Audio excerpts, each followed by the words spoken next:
Terima kasih, Buddha. Assalamualaikum warahmatullahi wabarakatuh. Alhamdulillahilladzi alhama Ahmad Dahlan bi iqamatil harakatil islamiyah bismi Muhammadiyah iqla'an bi kalimatillah bid-dinillah wa khidmatan bil ummah wa khidmatan bisyab wa khidmatan bin nasi fi kulli anha'il ardillah wa khususan fil ardina Indonesia. Asyhadu an la ilaha illallah wahdahu la syarikalah, asyhadu anna Muhammadan abduhu wa rasuluh, la nabiyya ba'dah. Allahumma shalli wa sallim wa barik ala nabiyyina Muhammadin wa ala alihi wa sahbihi ajma'in. Amma ba'du. Yang kami hormati Bapak Dr. Nazarudin Malik, Advisor Report RPC Institute Abdul Malik Fajar, terima kasih banyak sudah memfasilitasi acara penting malam ini. Ibu Dr. Henry Saparini, seorang ekonom terkemuka tanah air yang pengantarnya luar biasa. Mbak Yulianti Mutmainah, ulama perempuan yang gigih, memperjuangkan hak-hak perempuan, seorang aktivis KUPI garda depan. Bapak Dr. Desvian Bandarsyah, sejarawan yang brilian dan punya pandangan-pandangan yang kritis. Mas Dr. Musa Maliki, seorang sarjana yang menekuni isu-isu geopolitik dan geostrategik. Mas Hussein Ja'far, Habib Ja'far, agamawan plus artis, plus komedian, plus redaktur majalah Mata Hati Lajismu tahun sekian sampai tahun sekian. Kami percaya beliau ini pimpinan cabang Muhammadiyah. Ini cabang mana ya? Itu cabang YouTube lah, kira-kira begitu. Kemudian Mbak Hoirunisa, pengamat politik dan demokrasi dari Perludem. Mas Muhammad Subhan, Direktur Eksekutif RBC, dan yang paling penting Al-Mukarram, Uda David Krishna Alka, idola kita semua, seorang cendekiawan muslim tanah air, antropolog, sastrawan, hampir komplit ya talentanya itu, dan founder jaringan Islam Berkemajuan. Matur nuwun udah karena berkenan berkolaborasi dengan RBC Institute. Kami masih percaya beliau adalah salah satu titisan pewaris lah itu pemikiran besar guru kami semua, Dr. Muslim Abdurrahman. Bapak Ibu sekalian, tadi Bu Henry Saparini mempersoalkan masalah adanya indikasi untuk mengabaikan proyek global yakni ekonomi hijau. Dan negara-negara di dunia cenderung mengadopsi teknologi maju, tapi di saat yang sama bersepakat mengeliminasi emisi karbon. Jadi pada akhirnya itulah yang dari pertumbuhan ekonomi inklusif. Nah, bagaimana dengan Muhammadiyah menurut sudut pandang sejarah dan terutama bagaimana kita menerawang what will happen in the future gitu. Kami akan mengundang pertama-tama Bapak Dr. Desvian Bandarsyah akan berbicara secara lebih spesifik mengenai masalah ini. Kami persilahkan Bang Desvian. Apakah Bapak Desvian wonten? Terima kasih. Oke, monggo. Mas Asnan. Mohon maaf ini Bapak Ibu sekalian. Assalamualaikum warahmatullahi wabarakatuh. Waalaikumsalam. Alhamdulillahirabbil alamin. Assalatu wassalamu ala Rasulillah. Wala haula wala quwata illa billah. Amma ba'du. Yang saya hormati Bapak Nazarudin Malik dan Ibu Henry Saparini yang sudah kita dengar tadi beberapa pemikiran-pemikirannya yang sangat bernas dan tajam. Kemudian juga narasumber kita pada malam hari ini, Mas Musa Maliki, Mbak Yulianti, dan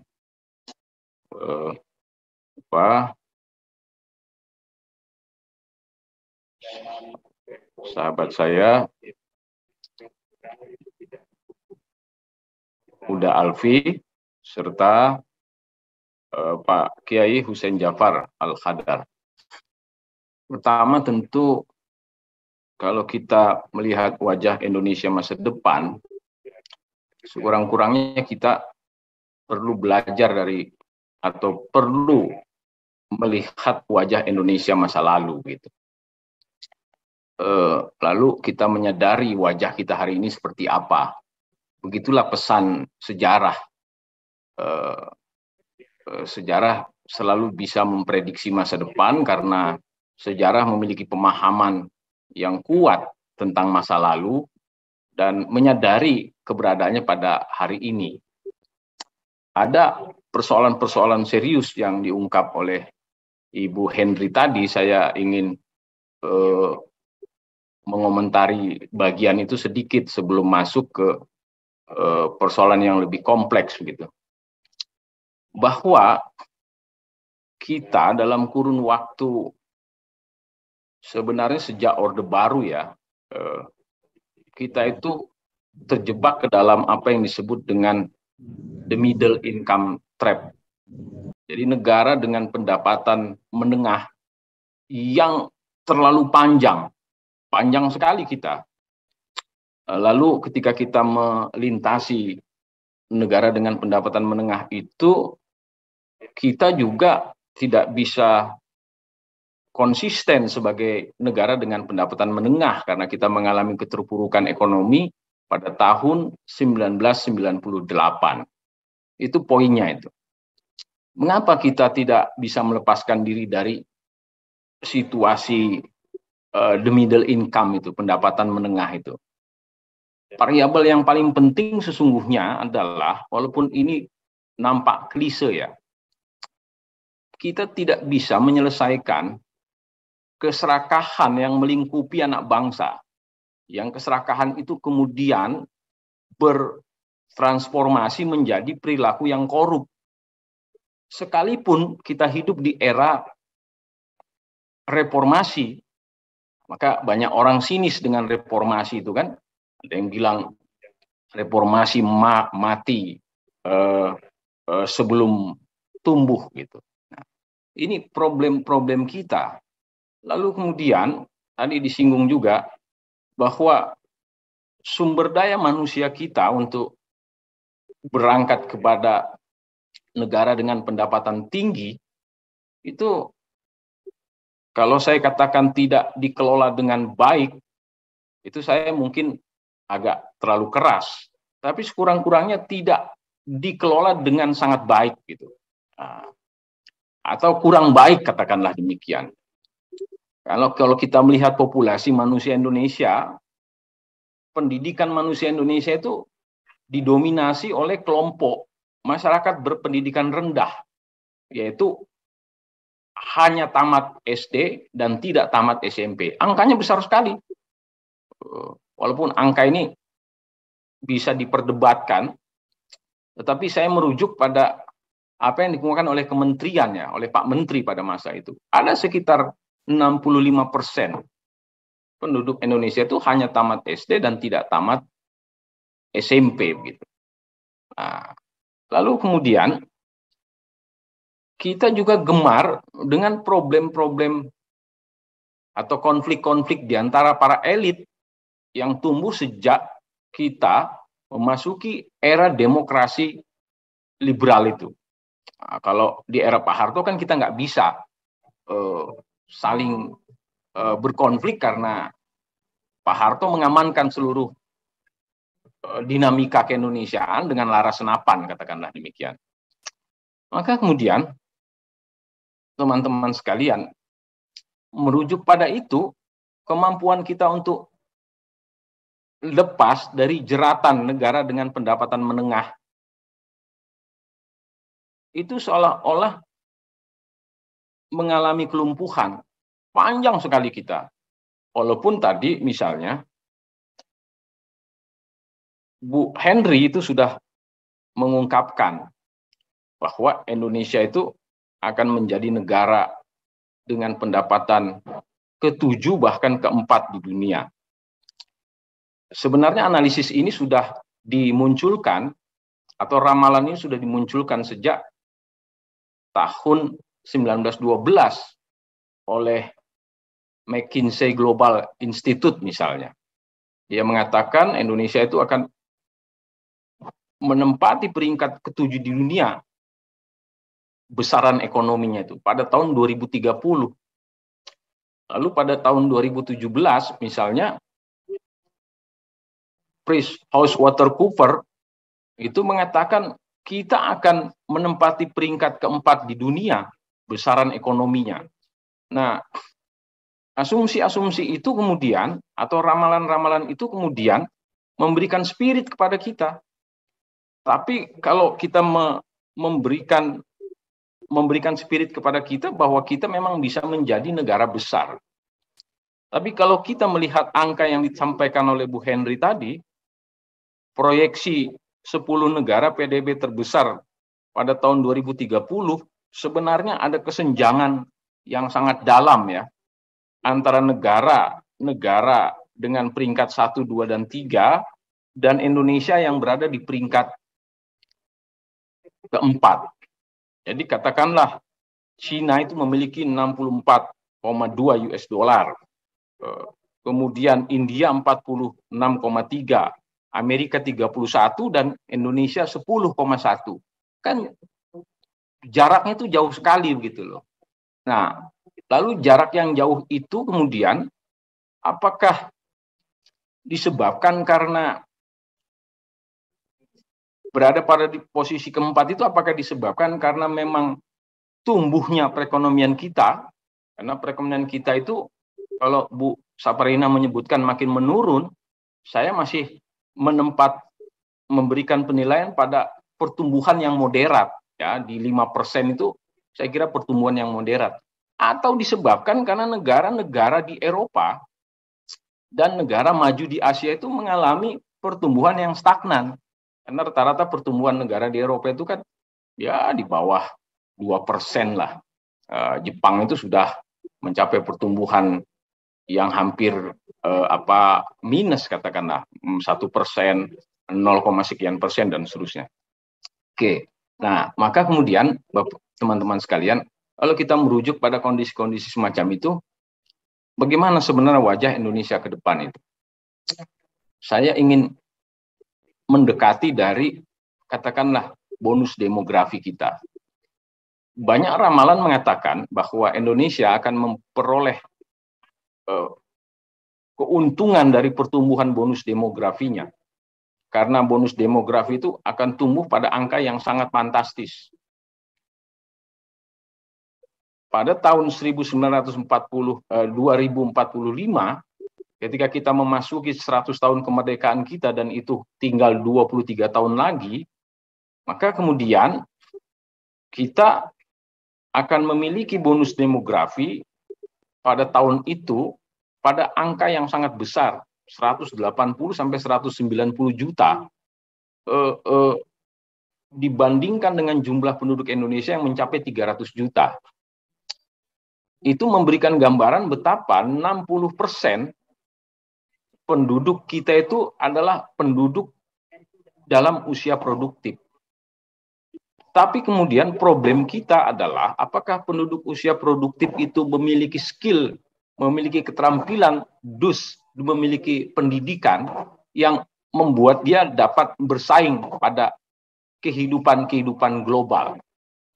Karena kehidupan global itu nanti bukan lagi sekedar meniscayakan apa yang disebut dengan perdagangan bebas, tetapi kehidupan global itu juga meniscayakan bagaimana kemudian proses digitalisasi kehidupan itu harus dikuasai dalam konteks pengetahuan, dalam konteks keterampilan, dan dalam konteks kultural.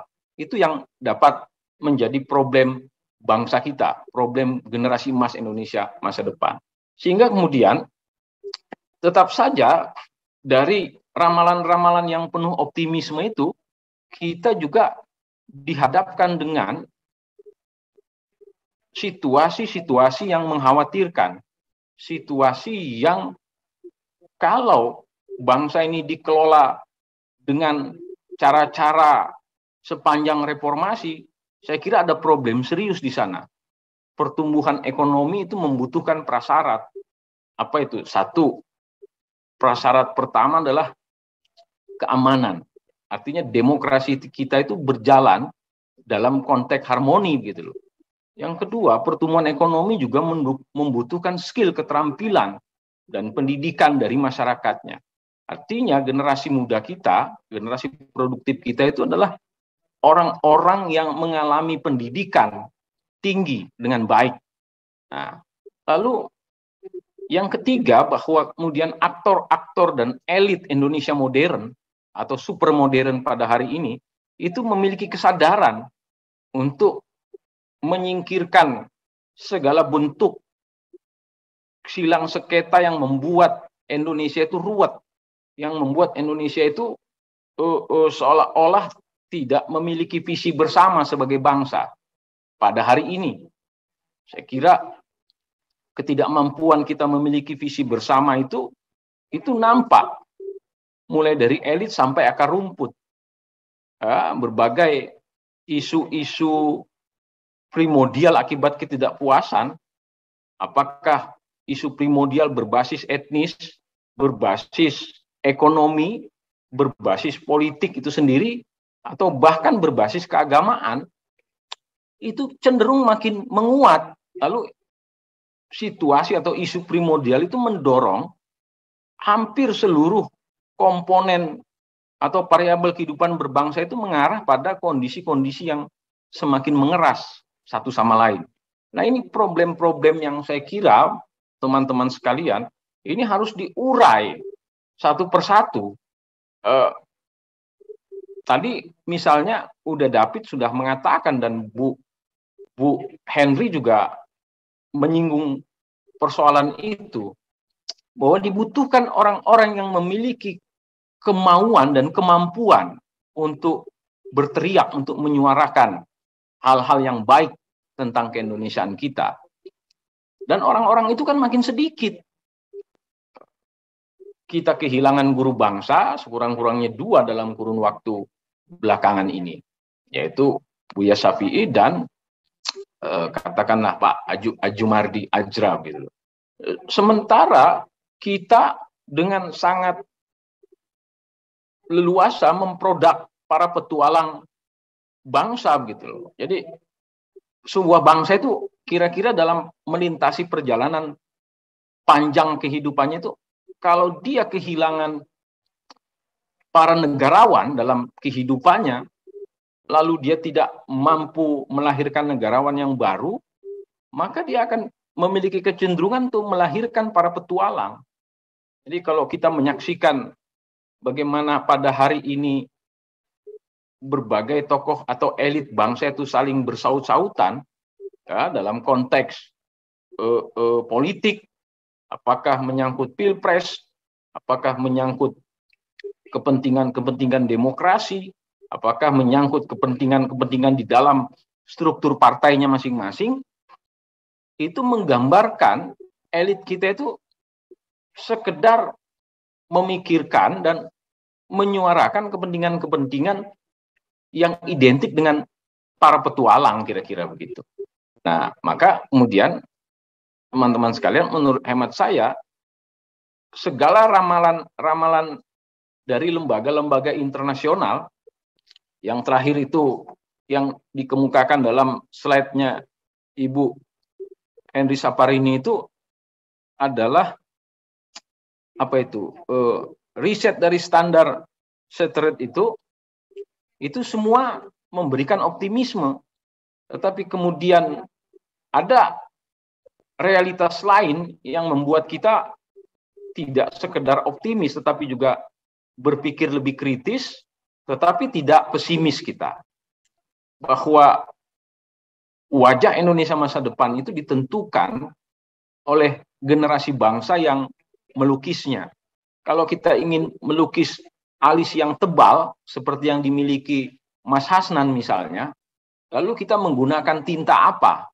Nah, kalau kita mau melukis janggut yang agak keabu-abuan seperti punya Uda Alfi, warna apa yang cocok dengan keindonesiaan kita?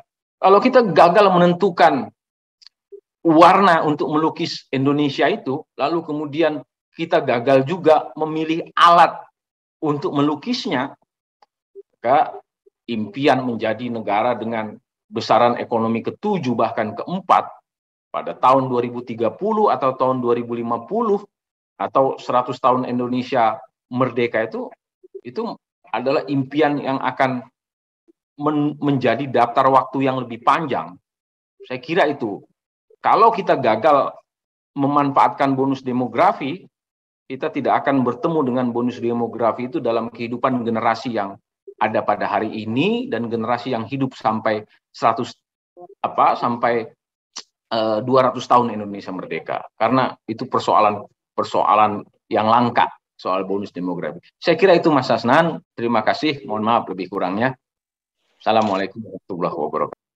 Waalaikumsalam warahmatullahi wabarakatuh. Terima kasih Pak Dr. Desvian, Bang Desvian. Jadi bagaimana wajah Indonesia masa lalu? Jadi ini penting dipikirkan secara historis untuk menerawang masa depan. Jadi ada penjara middle income country tadi. Masalahnya yang diangkat oleh Bapak Desvian adalah mengapa kita nggak bisa lepas dari jerat middle income trap ini. Lalu secara diagnostik, beliau sekurang-kurangnya menyebut ada 5 hal yang secara berlapis terjalin, berkelindan gitu ya. Pertama, secara kultural kita ini serakah dan cenderung korup. Lalu khusus masalah yang nomor 1